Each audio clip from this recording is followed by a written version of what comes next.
문제달인 신혜순입니다. 공무원 한국사 핵심 이론 강의 시작하겠습니다. 1920년대 일제 식민 통치예요. 1920년대 일제 식민 통치는 1910년대의 통치와 비교하여 문화 통치라고 부르고 있어요. 제2기라고도 하고요. 보통 경찰 통치 시기 또는 민족 분열 통치 시기라고도 부르고 있네요. 식민 통치 방식이 3.1 운동을 기점으로 해서 전환되어요. 3.1 운동의 거족적 저항에 따른 이 무단 통치의 한계점을 일제가 느낀 것이죠. 그리고 일제 식민 통치 방식에 대한 국제적 여론이 악화된 것도 하나의 요인으로 작용했어요. 즉 3.1 운동 때에 일제가 무고한 양민들을 대량으로 학살한다든지 조선에 대해서 너무 가혹한 식민 통치 방식을 취했기 때문이에요.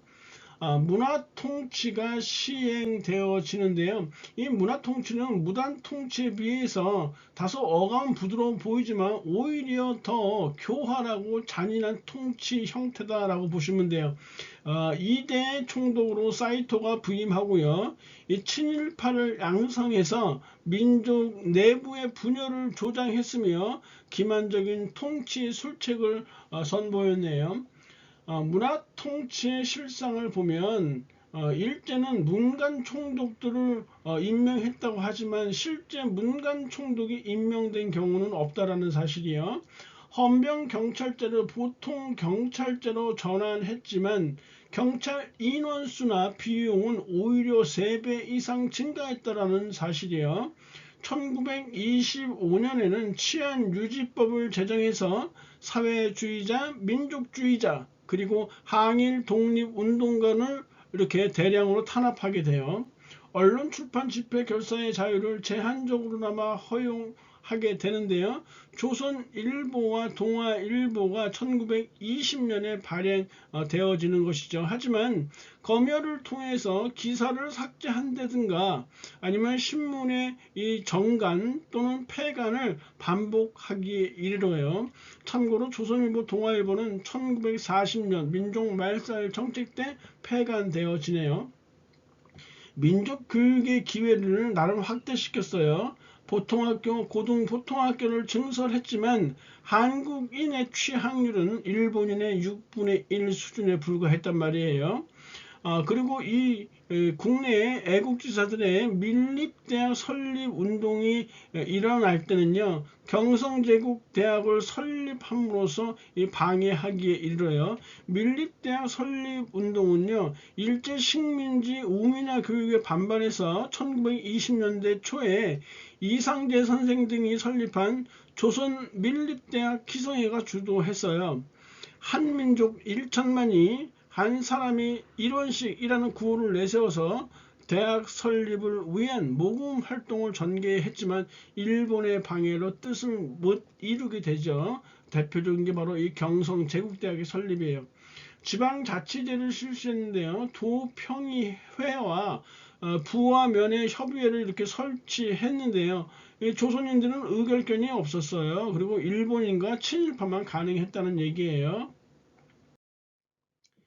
경제 수탈도 이어지는데요. 1920년에서 34년에 이 걸쳐서요. 산미 증식 계획이 이루어져요. 산미라는 것은 쌀을 생산하는 것을 증식, 늘린다라는 개념이에요. 다시 말해서 조선에서 이렇게 쌀을 10가마를 이렇게 1년에 평균 생산한다 하면은 야 우리가 5가마 더 이렇게 증식해 줄게. 그럼 총 15가마가 되죠. 그런데 실상은요, 이 5가마 증식된 것을 자기네가 가져가겠다는 얘기예요.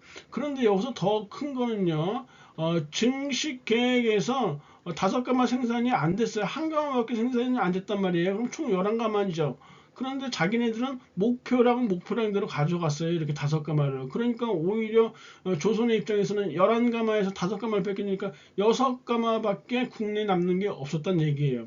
이 당시의 상황을 보면요. 제1차 세계대전 이후에 일본 내 쌀 수요가 증가하게 돼요. 그런데 일본은 전쟁 상황 하였기 때문에 산업화, 공업화에 주력하면서 이 쌀 생산량이 부족하게 됐단 말이에요. 쌀 수요는 증가했는데 쌀 생산량은 부족하게 되니까 쌀값이 폭등할 수밖에 없었죠. 그래서 일본 내 부족한 쌀을 한국에서 확보하고자 잔머리를 쓰는 것이에요. 밭을 논으로 바꾸고요. 토지를 개간했으며 수리시설을 확충했고요. 품종을 개량해요. 그리고 비료 공급을 확대했단 말이에요. 그러면서 조선인들에게는 야 너네를 위해서 우리가 쌀을 이렇게 많이 생산해 줬잖아 이렇게 하는 것이죠. 하지만 이 증산량보다도 더 많은 쌀을 일본으로 빼돌리는 것이에요. 국내 식량 사정이 크게 악화되었단 말이에요. 그래서 이때 만주산 이 잡곡의 수입이 크게 증가하게 됐던 것이에요. 그리고 이 쌀을 증산시키는 데 들어가는 이 비용을 뭐 수리시설 확충하고 품종 개량하고 비료 공급 확대하고 이런 것들이요. 이런 비용들을 조선 농민들에게 전가를 시켜요. 그러니까 조선 농민들이 몰락할 수밖에 없겠죠. 그래서 조선 농민들이 수리조합 반대 운동을 21년에서 34년 이 시기에 수리조합 반대 운동을 펼쳤던 것이에요. 세계적인 경제 대공황으로 인해서 정책의 변화가 있게 되고요. 그래서 산미 증식 계획은 일시적으로 중단되어지게 되네요. 1910년에 제정한 회사령이 1920년에 폐지되어 1910년에 회사령이 제정됐을 때는 허가제였잖아요. 회사를 세우려면. 그런데 1920년에 회사령이 폐지되면서 신고제로 바뀌게 됐던 것이에요. 이건 당연히 조선을 위해서 한 것이 아니죠. 일본 자본의 조선 진출을 용이하게 하려는 이런 저의가 숨겨져 있었던 것이에요. 이것에 대항해서 우리 민족 지도자들은 조선물산 장려 운동을 펼쳤던 것이죠. 1923년에는 관세가 철폐되어 이 관세가 없어지니까요. 다른 나라보다 더 싼 값에 일본 상품을 한국에 판매하게 됐던 것이에요. 1928년에 신은행령이 제정되면서요. 한국 소유 은행을 강제로 병합해서 일제가 세운 일제중앙은행 조선은행에 예속시키게 됐던 것이에요. 제2차 조선교육령이 1922년에 발표되어 제1차 조선교육령은 1911년이에요. 2차니까 1922년. 좀 외우기 편하죠. 일본인들이 다니는 초등학교는 소학교라고 했는데 6년제였고요.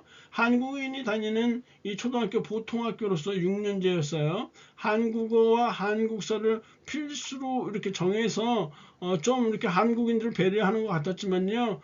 수업 시간이 형편없이 적었다라는 것이에요.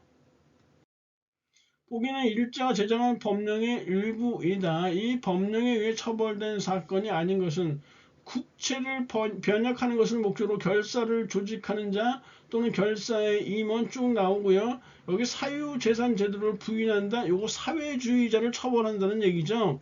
그래서 결국은 이게 1925년에 제정된 치안유지법을 말하는 것이에요. 일본의 김상옥의 종로경찰서 폭탄 투척 사건은요 1923년에 발생한 것이에요. 조선공산당 사건이요 1925년에 조선공산당이 처음으로 조직돼서 28년까지 지속되는데 박헌영이가 주도적인 인물이죠. 수양 동호회 사건은 1938년에 발생하고 조선어학회 사건은 1942년에 발생한 것이란 말이에요. 그래서 2번, 3번, 4번은 모두가 치안유지법에 의해서 처벌된 사건이에요. 하지만 김상옥의 종로경찰서 폭탄 투척 사건은 치안유지법이 제정되기 이전의 사건이기 때문에 1번이 틀렸다는 것이에요. 강의자 고생하셨고요. 다음 시간에 뵙겠습니다. 감사합니다.